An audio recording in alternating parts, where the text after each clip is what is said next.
Morning. Good morning. Your hair's got long. Oh, tell me about it. So long. I like I it. thought I'd go kind of pre-cancer look today, in the fact that I do have hair, but it's curly.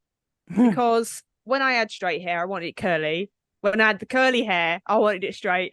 And now my hair's Always, straight again. I always wanted the it way. curly. I know. Never happy. Never happy. I am happy today though. Yeah, because of the pod. Yeah. Because of the pod. Because we're podding. We are. And that always makes me happy. Yeah, And we we've just had want to be some podding. such great feedback and comments and stuff, and it's just been wonderful. It's been wonderful. It's been so wonderful. And we do have some shout outs Shout to out, start the episode off. So first shout out, James. you know James. Woohoo! you know who you are, James. You know who you are. You know why you're getting a shout out. The one and only James. And if you don't know why you're getting a shout out, you have joined our little blamely, and we feel so blessed to have you. So that's why you're getting a shout out. Thank you, thank you, thank you, Yep. James. Thank you. And the next shout out I'm going to give is to Candice. Candice. Woo! Candice. And Candice. what was so strange is that I was reading a book and I was sitting in the armchair. It was late evening. The sun was setting. It was quite warm in the house. Sounds glorious. I Josie got me a book for Christmas, and it's called I think it's called like Friends of Friends, and it's about the creation of Friends, the Mm. series. Oh, okay. All the actors that they was going to cast, what the like the writing process. It's very interesting. It's a little bit boring. But it's about all the producers and things like that. And I was reading about a lady named Candice, and she oh fuck, I don't know why I bother tell stories because I just can't remember. Where's this going? No No one idea. knows. So this woman named Candice was a she had a group that was for, I can't even fucking remember what the group was called. Oh, brilliant. Um it was about gay rights basically. She would go around America and tell people it was okay to be gay and to come out and stuff. And the directors of Friends wanted her in an episode, and she Oh, is the lady that officiates the lesbian wedding of oh, is she? yeah, so that was actually really interesting. But anyways, I was reading about Candice, and then I had an Instagram message from a lady named Candice, and I was like, that's so strange. And you're like, is it you? Yeah, I was like, how strange is that? But anyway, Candice messaged me regarding the Michael Crow episode, Mm, expressing her anger yeah. towards utter disbelief at what had happened to Michael Crow, which a lot of people have done. A lot of people have said, like, I can't believe that was allowed to happen, and it was disgusting. Mm. But she's just messaged some really lovely things about the podcast, and I wanted to give her a shout out. I said I would, so thank you so much, Candice, because you really made my evening. Yeah, thanks, Candice. It's Yeah, lovely. It's like it's so nice when we hear from our listeners. And that's all we want, really. We just yeah, want because to she tell stories that perplex us and get other people's insights to it. Yeah. Yeah. Because she messaged back after I replied. She said, I'm not completely sure why I'm surprised to get a response, let alone so quickly. Ah, And I was like, do other podcasts not respond to people? Like, yeah, I don't know. just if someone's taken the time to message us and about one of our episodes that we've put out, Yeah. I absolutely will reply. It might not be the same day. It might get lost in, because I don't know how Instagram works. It might get lost somewhere, but I Well, will. yeah.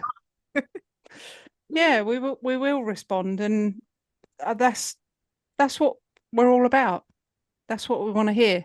And Yeah. whether it's good or bad, we've had some responses where people have said, "Oh, you got this wrong," or "I think it's this," or you know, I don't know, you're bound to take that view because Yeah. you're podcasters and things like that. But yeah, we might be podcasters, but we are still human beings. We are still people.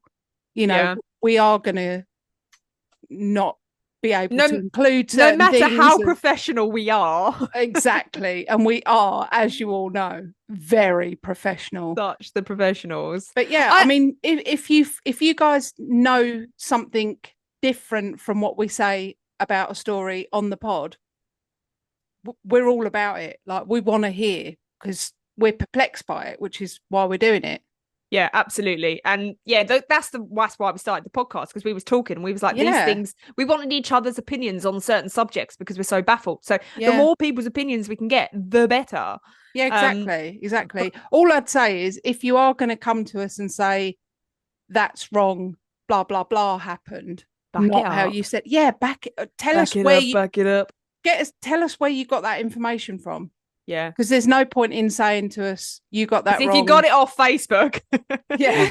Not true. Yeah. Not going to be true. Yeah. Also, one last shout out, and this is to another Mm. podcast, and it is the Everything Scary podcast. I love that podcast. It's a great podcast, and they've actually been really helpful. I've been speaking to the hosts, and they've been really helpful with us. So I wanted to give out a shout out to their podcast. If you haven't listened, give them a listen. Yeah, definitely. They're great guys. Great guys. All right, well, that's it. Amazing. Shout outs done. Done. Random blam. Go.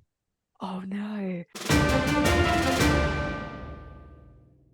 So for the 3 people that follow us on Instagram, you may have seen this already. If not, this is for everybody else. And it says, in antiquity, women who had anxiety, mood swings, and depression were sent by their husbands to the doctor, who diagnosed them with a disease called hysteria. Their treatment was based on a pelvic massage with the purpose of achieving a hysterical paroxysm, now known as an orgasm. Oh. There were so many women who began to attend consultations to have their treatment for hysteria that doctors at the end of the workday were exhausted and their hands were shaky. That's why they decided to invent a useful device that produced rhythmic vibrations, and that hysterical paroxysm was achieved easier and faster in the patients without the need for the common manual massage. This is the origin of the vibrator. Goodness. At the time, it was seen as a healing artifact. Even the wealthiest women had them in their homes for when they felt bouts of hysteria. I mean, I get it. My husband, I've got this hysteria coming over me. I'll see you shortly. Bye. Hysterical. I'm just going upstairs. That's so brilliant. funny. Yeah, it really, really made me laugh. But what a better thing to be a random blam. Random blam about orgasms. The history of the vibrator. Mm. And I did some research on that to make sure, because some of these things are just clickbait, aren't they? They're not actually true, but I did research and it is true. I've got a really random blam. This is about Adolf Hitler. Oh, right. And it says, in his later years, Adolf Hitler was a vegetarian and he only ate mashed potatoes and clear broth. Oh, there you go. Dickhead anyways. What's going on with this bit of hair? Yeah, I mean, he was a dickhead. Do you know what? He had one good thing about him, and that was that he had killed himself. He had a dog and he loved his dog. Oh, right. So I love that. I love that about anyone. Right. Well, I guess that's Random Blam's done then. Done.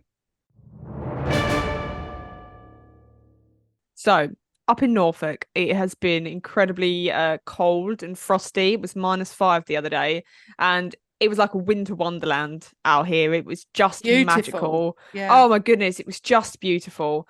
And where we take the dog over the field near us, there is a massive, massive puddle that we normally let him just run through and stuff. Like, it's huge. And because it's so cold, it is completely frozen over.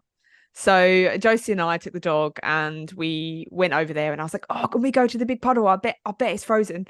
And as I suspected, it was. And it was like a giant ice rink. So I went on there and I performed my heart out.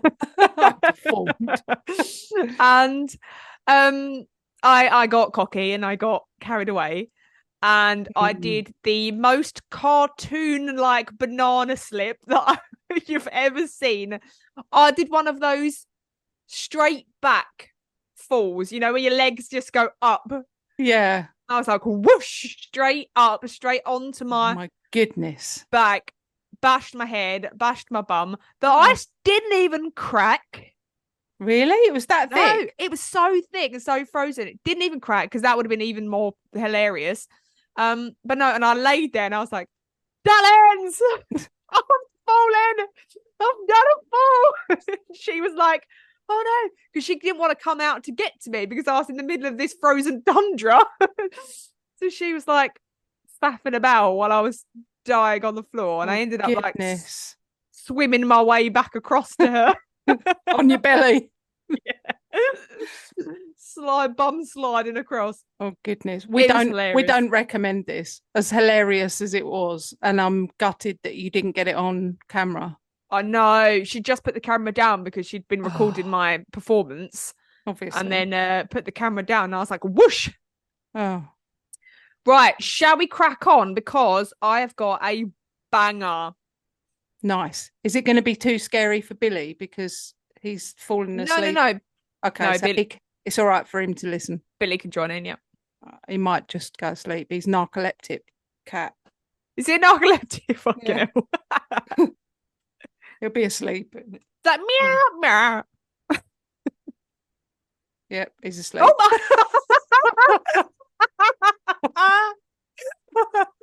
For those listening, Kate's got Billy the cat in her arms and he's looking at me, and all of a sudden he's gone bluff, straight asleep. He is proper narcoleptic cat. Yeah. Oh no. He has been ever since he was born. That was the funniest. If you don't watch us on YouTube, just skip forward to that moment because that was the funniest thing I've ever seen. I'm holding him up, but he's sleeping. Yeah. Oh, Billy. Oh, poor Billy. Oh, that was really funny. Oh, bless him. All right, well, he'll stay for a bit and listen. Or he's not going to listen, is he? No, he's not. He can't be sleeping. All right, let's go.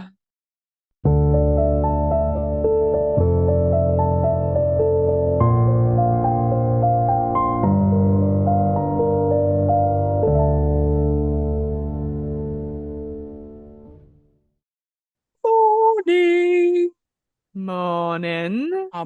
Morning. Good morning.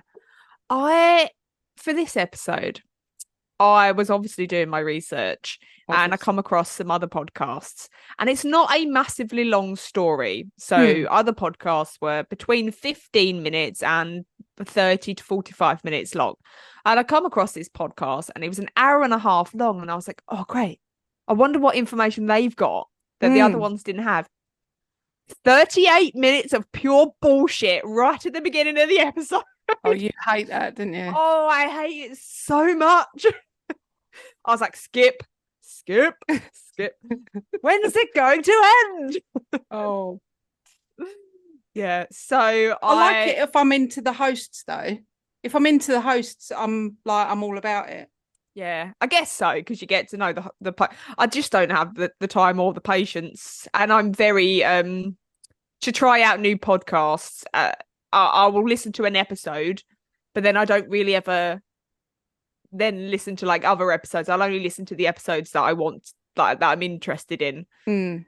I put this actually out on the post the other day because I come across a post and it said, what if you're coming across a new podcast, what do? Do you just listen to the newest one? Do you listen to from the beginning? And I will advise people, please don't listen to our first one and judge us based on that. I know. Stick with it. All right, top 5 that you would recommend if people are listening to this as the first ever episode. Oh, that's difficult because... What would you recommend that you go back and listen to? It's very difficult because it depends what people like, doesn't it? Because personally, I would go back and I would listen to the Ethan Crumbly. I would listen to. I would recommend listen to The Girl in the Box. Would you? Yeah, I like that. Josie's listened to that one a few times, but I Mm. wrote the episode. I don't want to listen to it again, so I've actually never re-listened to it. I would go for the really like Jonestown. I'd go for the really strong, powerful episodes, but they're not for everybody. So No, that's proper emotional as well. And yeah, sometimes you're not in the right headspace. Well, for me anyway, I'm yeah. not in the right headspace to be emotional. I love a really strong, powerful, emotive episode. Mm, And when I wrote Michael Crow, I was desperate to get people's opinions, and Josie's especially. I always want Josie's mm, opinion. And I said to her, like, how did it make you feel? When you was mm, listening to the episode, how did it make you feel? Because I think it's so important to kind of translate that mm, feeling to other people, like the feeling of how that victim felt. mm, So that's what I try and do. So that's why I would recommend those episodes, because they are quite emotive.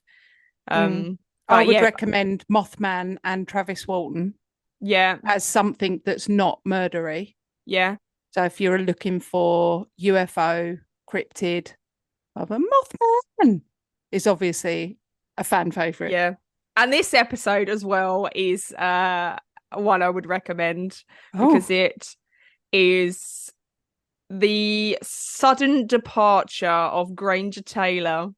yeah, I've never heard of it. I'm excited. Well, you should have, because I did send you it ages ago, because I was like, you need to cover this episode because it's great. And then I was like, you know what? I'm taking this episode. Don't even bother. I'm going to cover it. Well, the name doesn't ring a bell, Yeah, but that's then fair it's enough. it's me. So Yeah. Right. Let's crack on. let's crack on. So, this, I came across this episode a little while ago, like well into last year. And I was like, gosh, I need to cover this episode. I sent it to you and I was like, you need to listen to this. It's absolutely perplexing. It's not a very well-known case. Mm, So there isn't like a lot of background information like regarding Granger Taylor. There's, I don't know his birthday or anything. The story is just kind of what happened. So it's not massively long, but it is incredibly perplexing, and it's going to create all sorts of debate. good. So Granger Taylor was born in Duncan, which is a British Columbia. It's in British Columbia in Canada, and it's like a really small southern Vancouver Island, like a small fishing city. And when he was young, his dad drowned in a fishing accident, and he was brought up with his mother, a stepfather who he came to view as his father, and he had something like 8 siblings. I think he was the oldest, because he had step siblings as well. So I think there was about 8 of them in total. He dropped out of school in the 8th grade, which I believe would have been around 13 or 14 years old. Correct me, the Americans, if I'm wrong. We don't have the grades in the UK. No. And he believed that he'd learned everything that he needed to learn. He could read, he could write, he could do math. And he dropped out and decided to take up a job as a mechanic's assistant. Granger was shy. He was quiet. He was socially awkward, but he was incredibly smart, and he was a very talented mechanic. And some people referred to him as a mechanical genius. Oh. Some people just referred to him as a genius, but he was a mechanical genius especially. And after just 1 year working as an assistant, he decided to quit and just go self-employed, despite the fact that he was probably about 15 at the time. And he was Wow. very successful. At the age of 14, he managed to build a 1-cylinder car from scratch, which was later displayed at a museum. At Wow. the age of 17, he rebuilt a bulldozer that other mechanics had deemed irreparable. He was like, I'll do it. Because if he couldn't source the parts, he would just make the parts. And he had like a signature where he would put random things together. So like he would put a boat engine in a car, just Mm. something really strange, but he would always make it work. At the age of 21, he discovered an old abandoned steam engine train in a forest. It had been left on like an old piece of railway track from the mid 1920s. He disassembled it, managed to get it back to the farm where he and his parents lived. And this farm actually was nicknamed Sleepy Hollow because it was Oh. not that Sleepy Hollow, but it had like all these old, derelict, disused, half-built like machines there. But he got this steam engine back. He restored it and repaired it, and he also laid out some of the track on the farm so that the kids could ride it. Wow. So the neighborhood kids, they would literally just go backwards and forwards on this piece of track. Oh, that's cool. In this steam engine from the 20s. And the neighborhood kids absolutely loved it. He also restored an old World War II Kitty Hawk aeroplane. He'd come across like a piece of the fuselage and landing gear, and then he used some old photos of a reference, and he managed to rebuild and restore this whole thing back to work in order. And obviously he didn't have his pilot license, so he couldn't fly it to test it out. So he like rigged up this a thing, like this contraption that elevated the aeroplane in the sky, and then like figured out that it could fly based on doing that. Wow. He was an absolute genius, and he was a gentle giant. He was like this huge hulking figure of a man, this massive like bearded giant. But he was the gentle giant. He was the kindest, most sweetest man, and he was nicknamed Gentle Ben because I found that there was this old story, this old sort of Canadian story about a big old bear that befriended children, and this bear was called Ben. Gentle Ben, exactly. And that's exactly who he was. He was like this big bear of a man, and he befriended the children of the neighborhood. He was soft spoken, he was shy, he was well liked, but you know, casually well liked. People knew of him. People was like, oh, it's Granger. But he didn't really have many close friends. He was closest to his sister. I think he was his younger sister, and her name was, I think it was something like Gracie and something. But she was nicknamed Gay. That was what she went by. Okay. So Granger would often take the wayward kids of the neighborhood under his wing to kind of mentor, and he would get them all helping on these different projects, almost like free labor, I guess, but he did it out of the kindness of his heart. And one of these children was 15-year-old Robert Keller. Robert Keller had dropped out of school at the 8th grade as well, but not for the same reasons that Granger did. Granger was very intelligent. Robert just didn't like school, and he was like, see you later. And so Granger took him under his wing, and they rebuilt many different mechanical items. They would together use some dynamite that Granger would have to blow up tree stumps. I think it's called stumping. And basically, so his parents lived on a massive farm, and he would blow up these tree stumps to expand the farm so that he could use the field to store all of his equipment. He couldn't obviously do it with trees there, so he would just cut down and blow up the stumps. And they repainted Granger's truck. Actually, they repainted it from its original brown color to a horrible, what was described as Pepto-Bismol pink. I know that pink. Yeah, so he had this really awful bright pink truck that everybody knew was Granger's. And Robert Keller was very fond of Granger, despite their age difference. They were essentially best friends, which you might see as strange, but there was nothing untoward about the relationship. They were just best friends. And Robert describes himself as a wayward teen on the path of destruction. Excuse me. On the path of destruction. Before Granger took him under his wing, he said that if Granger hadn't have taken under his wing, then he probably would have been dead or in prison. He said that Granger was the most intelligent, down-to-earth, wise man that he'd ever met. He was very, very intelligent. He wasn't a nut. But that is how some people viewed him. He was, Granger is a bit weird, though. He's a nut. He's a bit strange, because Granger had an obsession with aliens. He and Robert would often discuss the possibilities of outer space for hours on end.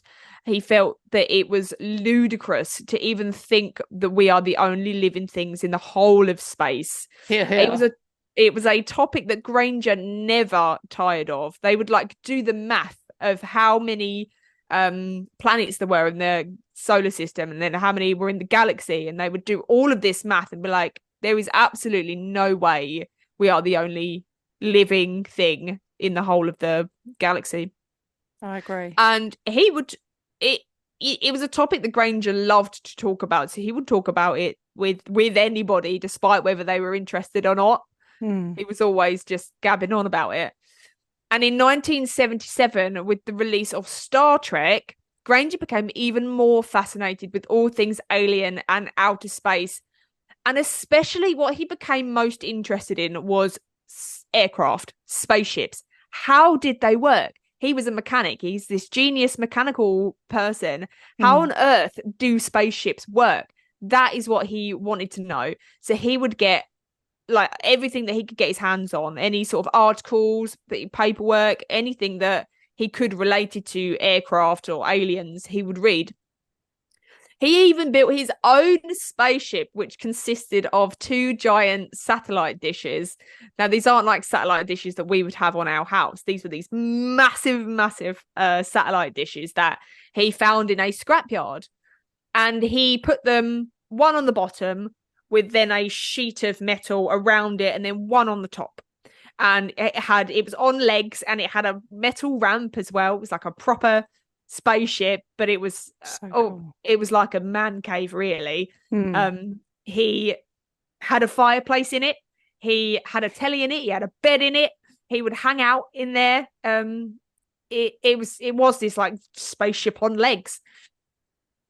And Granger believed that communication with aliens was possible, and he would speak about it to anyone that would listen. He just needed to figure out how it is possible. I just don't know how yet, you know. So he built a giant radio in his spaceship in the hopes that he would be able to communicate with aliens. In mid-1980, when Granger was 32, out of the blue, he mentioned to Robert that he'd been having some rather strange dreams recently. Dreams of aliens and outer space. But they weren't just dreams. He believed that aliens were trying to communicate with him telepathically.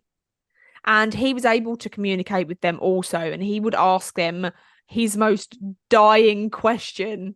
How do spacecrafts operate? What was their propulsion system? And they said to him that it was magnetic. They told Granger that they needed his thoughts and expertise to help them and would be able to travel the galaxy with them and learn everything that he wanted to know. They discussed what planet they was from, and everything that Granger wanted to know, that, you know. And the next day, Granger told Robert that he'd had another vivid dream from these aliens. They confirmed that they needed his help and that they were going to pick him up. And they told him that it was going to be a day at the end of November. They would come for him. They would pick him up. And they said that on this day, there would be a huge storm. And this storm would act as a shield so that others wouldn't see their ship. You know, the noise from the thunder would drown out the noise of the aircraft, the cloud, the darkness. It would kind of cover them. And Robert was like, yeah, all right. You know, whatever you sure. say, sure. If that's what you believe, that's fine. And Robert pressed him for details about the date and where as well, what was going to happen, you know, how were they coming to pick you up. And Granger said that he was told not to tell anyone where the meeting point was. And he didn't. He never did, despite Robert's pestering, because he was obviously somewhat skeptical. And he was like, I'll come with you. Come on then. Let's go to outer space. But Granger said, no, you've not been invited. You won't, you know, if they see you there, then they won't come. And Granger wasn't embarrassed about telling people about his upcoming trip. To him, it was the best thing, you know. He was fascinated with aliens. It was like the best thing that could possibly happen. He was absolutely delighted at the prospect of going away on this interstellar voyage.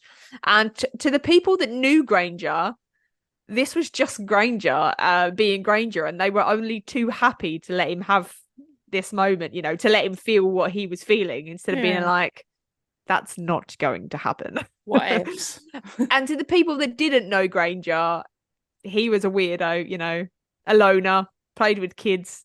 He was a bit of a nut. Oh, not in that sense. But Granger had absolutely no doubts about the plan ahead. He even held a going away party for him and his friends. They got together for a night out on the town to celebrate the start of his voyage. This going away, he was going to be going away for a long time, and he wanted a good farewell. On the 28th of November 1980, Granger got all of his things together. He asked his stepdad if he could speak with him and have a serious conversation. He told him that he was like a father to him and that he appreciated everything that he'd ever done for Granger and his mother. But his mother, however, was away in Hawaii at the time, so he never got a chance to say his farewells to her. The morning of Granger's departure approached, which is the 29th, the following day. He visited his friend Robert like he did every morning. Normally, it was to pick him up to start work, but this morning was different. He told Robert, today's the day, so we're not going to be doing any work. He's got some things to be getting on with, some things that he needed to get in order. And Robert kind of says to him, well, it's not quite the storm that the aliens said it was going to be, is it? It's just a little bit overcast. And Granger says, just you wait. And later that day, the sky outside started to turn very dark indeed. The winds picked up and it started to rain. And by the afternoon, one of the island's worst storms was in full force. The media would name it the storm of the century. Goodness. The wind howled, the sky was black, there was fork lightning across the sky, and it knocked out a lot of the power in the area. So while everyone was making their way back to the safety of their homes, Granger made his way to Bob's Grill, which is a grill's place in Duncan, or just outside of Duncan, at around 6:30. And he sat there for a while at a table by himself. He ate some food. And the waitress there noticed that he wasn't dressed how he was normally dressed. He normally had on this big outdoor winter coat. And she thought, that's really strange because the weather outside is horrendous. So he's not wearing this coat. So it was something that she kind of mentally made a note of. Once he'd finished his food, he spoke to some of the other patrons in there and people he knew, people he liked, people that liked him. He spoke to them about his trip, I'm off in a minute.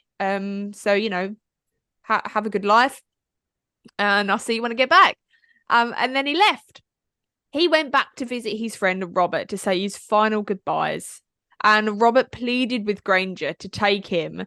And Robert's dad was like, yeah, go on, off you go. You can go with Granger.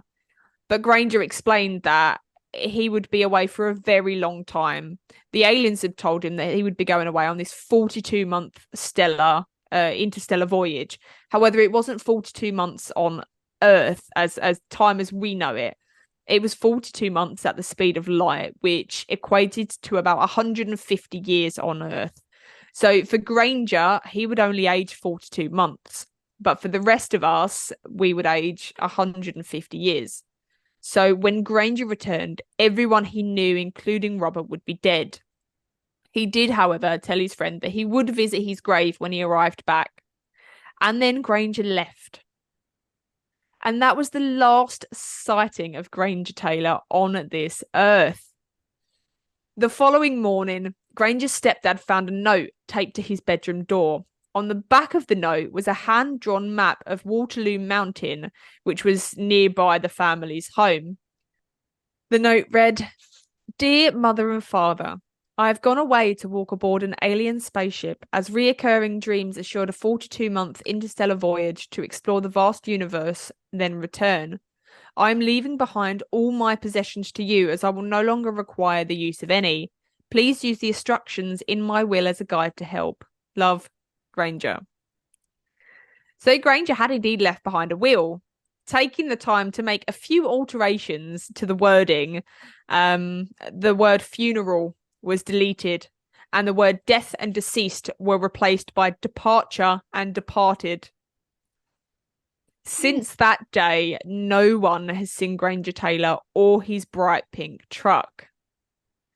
2 days after his disappearance, his mother returns home from Hawaii and finds out what has happened, and she calls in the Royal Canadian Mounted Police to report him missing. The RCMP, the Royal Canadian Mounted Police, conducted a search of the local area, a helicopter search of the more wooded area, and found absolutely nothing. They did, however, find that he had left all of his possessions behind, as stated in his letter, including his wallet and $10,000 in his bank account. In order to get off the Vancouver Island, you would need to take a ferry, and no ferry workers or any documents ever record Granger getting aboard a ferry or even taking his truck onto one. The police also put a stop out on his passport to see, so that if it was used, it would kind of flag up, but nothing ever came back. Police found it strange that they couldn't locate him at all, but even stranger that they couldn't locate his truck. The registration on the vehicle expired in 1981, so a year later, and would have had to have been renewed in order to be legally driven, and it was never renewed. So it was assumed that the truck was no longer on the road. Granger's mum and stepdad were at a complete loss with what to do. They kept everything how it was. All of Granger's stuff was how it was. They kept the back door open for about 3.5 years. They just left the back door open just in case he ever returned.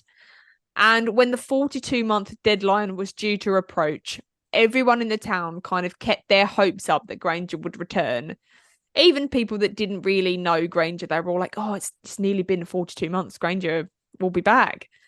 But they didn't realise that actually it was 42 interstellar months, which worked a little bit differently. They didn't pay attention to the rules. They didn't know. There was absolutely no sign of Granger until nearly 6 years after his mysterious disappearance into the storm.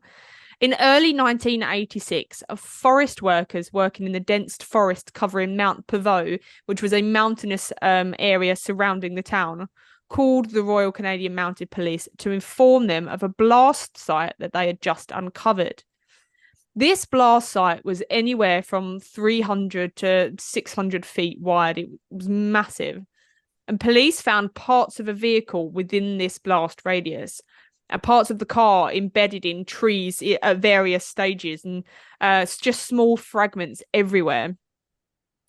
After analysing the debris in this blast area, police came to the conclusion that this was a blue truck that had matched the description of Granger's. And they also found 2 bone fragments. These were determined to be human, one of which was a long, like the humerus bone in the arm, the one that connects to the shoulder. It was said that part of the vehicle, or the part of the vehicle that was found embedded into the tree so high up, was actually the VIN number. Oh. And this was traced and said to have come back as being the same as Granger's truck. Police said that they found a fragment of clothing that matched the brown knitted jumper that Granger had been wearing when he went missing. It was also said that Granger's mother confirmed that the fabric they had found matched Granger's jumper. And the reason that I'm saying the police say this, and the air quotes, these all matched and whatever was found, it is something that we'll discuss at the end and in the controversies and theories. Okay. Granger's mum had police declare Granger legally dead after I think the 42 months was up. She was like, he's not coming back. So for her to be able to do anything with his possessions, he had to be declared dead. So she went to the police and said, can you close the case? However, they closed the case and had him declared legally dead, but they never held a funeral for him. They believed that wherever Granger was, he did fully intend to come back. The fact that he didn't say goodbye to his mum and left a will declaring his return was something that she kind of held on to. And she would always say to everybody, Granger wasn't a liar. He wasn't fanciful. He wasn't, this is something that he fully believed was happening. But whether he did or not is another matter. But Granger hasn't been seen or heard from since. His parents dead, and Robert is now in his 60s, but he still does look up at the night sky to check for his friend. Advancements in DNA testing means that the bones recovered at the crash site could be tested to see if they belonged to Granger. However, when the request was made, the bones could not be located. And not only could the bones not be located, but it seemed that every single bit of evidence had been lost.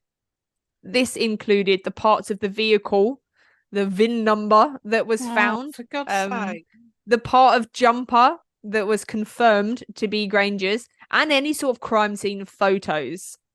So it can never be determined whether Granger's remains were found on Mount Pavot or not. The Royal Canadian Mounted Police are among the best in the world. They were the Queen's Guard, and they're not really, they're just going to misplace evidence. Even if evidence had been destroyed because it was no longer needed, there is a record of it. So this arose suspicion. Did they really find what they said were Granger Taylor's remains, or was the blast site used as a cover-up? Because Granger's mother never did confirm that the garment they found belonged to Granger, and it seems unlikely that a piece of wool fabric would have survived an explosion strong enough to blast car pieces up 60 feet into the air, or the fact that if it did remain, it being out in the elements for the last 6 years. So let's talk about the theories of what happened to Granger Taylor. Aliens. So theory number one: Granger committed suicide up on Mount Pavot using dynamite which he would normally use to blow up tree stumps. So Granger's friends said that he would never have committed suicide. Granger expressed the opinion that it was a coward's way out, and that life was about the journey and not the ending, and that life is what you make it. If he was unhappy, he would have just changed something in his life. He was a very upbeat, optimistic individual. His friends also said that he would never have done that to his mother. He loved his mother dearly and would never have not said goodbye to her. But however, he did up and leave to go on a space trip for 150 years, which is kind of no different really than ending your life, because either way she's not going to see him again. So that's a kind of for and against Granger committing suicide on the Mount Pavot. Theory number two: Granger drove his truck up Mount Pavot to the meeting place of the alien pickup with some dynamite that he had taken from his stash in the storm. For who knows what reason, he drove up in the storm with this dynamite. Wet dynamite becomes unstable, and it accidentally blew up and blew him up as well. So Robert, who is Granger's friend and worked with him, said that there was no dynamite missing from the box that he had. And that if he had bought extra dynamite, there would have been a record that he'd bought dynamite, because you don't just sell dynamite to anybody. Granger worked very frequently with dynamite, so it was unlikely that he would have blown himself up accidentally. He was very cautious with it. And the truck parts that they found were depicted as blue in all of the records. Yeah, I've had that in my head ever since you said blue truck, and I was thinking Granger's pink. Granger's truck was pink, and before that it was brown. But what the police have said was that they go on the registration of the vehicle. So when the vehicle was registered, it was registered as blue. Because if it did blow up, it probably would have, that paint would have been highly flammable, and it would have eaten it all up. So that's why the controversy there is that makes Granger's sense. truck was pink. Theory number three: Granger just up and disappeared. He wanted to disappear. Those who knew Granger said that he wasn't a liar. If he wanted to disappear, he simply would have done. He wouldn't have created this elaborate ruse of this whole alien thing. He was a very simple individual. He just would have gone I'm done here. I'll see you later. Theory number 4. Granger suffered from drug-induced psychosis. Granger was a heavy marijuana smoker, and he also began experimenting with acid and LSD because he believed it opened up the mind to greater possibilities. So was this the fabrication of a brain on LSD, or was it possible that the LSD actually had opened up his brain to be able to communicate with aliens? And I was looking up, because I think people do use that, don't they? Yeah.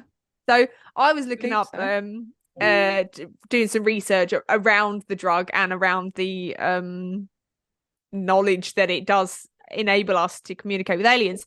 And you're not going to like this, but in the late 60s there was an experiment done on dolphins using LSD. They would inject dolphins with LSD to see if it allowed them to communicate differently.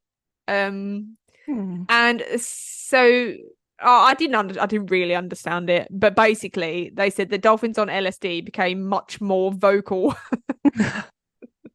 They did not shut up. And that was whether humans got in the water or whether there was another dolphin in the water. They would just blah blah blah blah blah blah blah blah. As dolphins do. Yeah. Theory number 5. Granger was taken aboard an alien spaceship that night and is currently somewhere in the galaxy working with the aliens. Yeah. Granger told Robert what day the aliens were coming and about the massive storm that there was going to be many weeks prior. The island isn't a stormy island, so it wasn't like they got them all the time. It was a very rare occurrence, and it just so happened to be on the day that Granger said the aliens were going to come. He was very excited and confident that this was going to happen, and he fully believed it with all his soul. Family and friends are very divided about the alien abduction theory. Some believe that he did get abducted by aliens, and some believe that he didn't. But they all agree that Granger's whereabouts is a complete mystery. And Granger's stepfather said, "It's hard to believe Granger went off in a spaceship, but if there is a flying object out there, he's the one to find it." I believe he did. Do you? Yeah, I do. Because I just don't. I think someone as smart and as clever as that, I don't believe. I think if he wanted to just go off, he could have done anything. Yeah. He could have just disappeared off. But it sounds like he enjoyed his life. Yeah, absolutely. And that's what everybody said. There was no way he would have just driven up there and committed suicide. And there's plenty of ways to have done it. He wouldn't have just blown himself up. Aliens. Yeah. What do you think? I don't know. It's hard, isn't it? That's why I picked this case, because I'm not really an alien sort of person, and you normally cover these cases.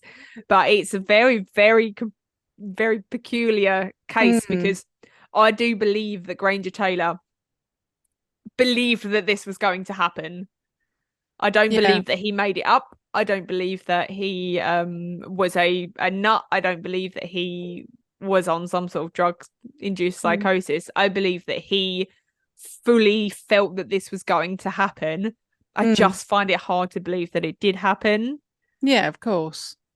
I mean, there's always that element of doubt, but I mean, I like to think about things like this a lot.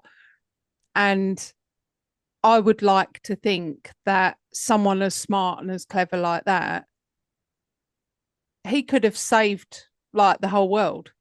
And we're completely like in the dark. We're all going about our business and that. And he could be somewhere up in the cosmos thinking, because of my geniusness, I've actually saved the earth and all the people on it. Yeah, well, I've always said in all of our alien episodes, they're not just going to come down and fucking abduct Karen, are they, from B&M? Someone like Granger would have been a prime example of what why they would have abducted somebody, because he had something that they needed, Mm. a knowledge, a skill set that would have been a benefit to them. Mm. So yeah, that's why I find this one quite difficult, because he might be back in 150 years. Well, it's closer to 100 years now.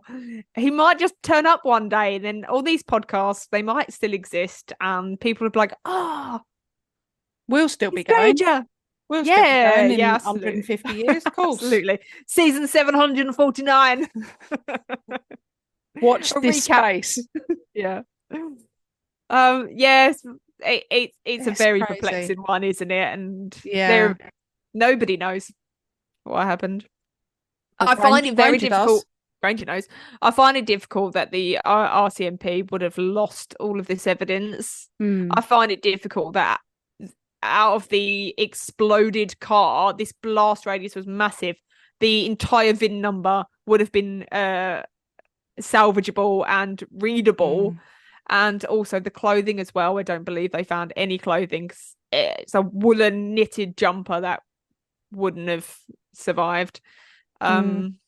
I Yeah, think the government knows more, obviously, about like UFOs I think that this or was obviously UAPs. UAPs. Yeah. Also, there had been a previous, I don't know whether it was before this or after this, a UFO sighting around the town, but it turned out to be a hoax. I think there was some sort of commemoration with this, like they commemorated this UFO sighting in a glow in the dark coin. Oh, And when this commemoration come out, the person was like, "No, I made it up." whoops. Would be dead. I didn't realize it would go this far. It's got to be out of hand now. Sorry, my bad. um, Yeah. but apparently there were other sightings, so I think the government probably had this in circulation, and everybody was like, "Oh, aliens, aliens," and he was like, "No, it wasn't. We found his car. Here it is. Here it I is." I think I think he absolutely was taken with the aliens, and I think the government found that to be the case, and I think they went up the mountain and they blew his car up. Oh, Mabes, yeah, because his car would have been there. Hmm. Yeah. All right then. Yeah, that's what I think. Well, that is the story of the sudden departure of Granger Taylor. Yeah. And we'll do a follow-up episode when he comes back. Yeah, yeah. We'll get Right. him. We'll get him on. Yeah, yeah, yeah, yeah. Your beard's got long, that. mate. Yeah. Which pink truck? What happened? Yeah, I'll be like, just let you know, they blew it up. Yeah. You can't have it. Be like, that was He'll be able to fix it though. He'll be like, don't worry. Yeah. It'll be like, I'll get all those bits stuck in the Give trees. me the shrapnel. Yeah. Build a whole flipping DeLorean. Yeah. Yeah. Oh, it's awesome. All right then. I love hearing about 100% truth evidence of UFOs. Yeah, I know. Love that. All right then. All right. See you later. See you later then. Bye then. Bye. If you have enjoyed listening to our episodes, make sure you rate us and leave us a review on whatever platform you are listening. We absolutely love hearing from you guys. So you can also help support our show by donating to our Buy Me a Coffee link. We will make sure that you get a massive shout out and a big thank you in our next week's episode. You can also follow us on social media at Perplexed Podcasts. We're on Facebook, Instagram, and if you want to see more videos and blooper reels, subscribe to our TikTok and YouTube channels. You can also email us your stories at perplexedpodcasts@gmail.com. And you can find all the relevant links in the episode descriptions. Thanks for listening. Bye. Bye.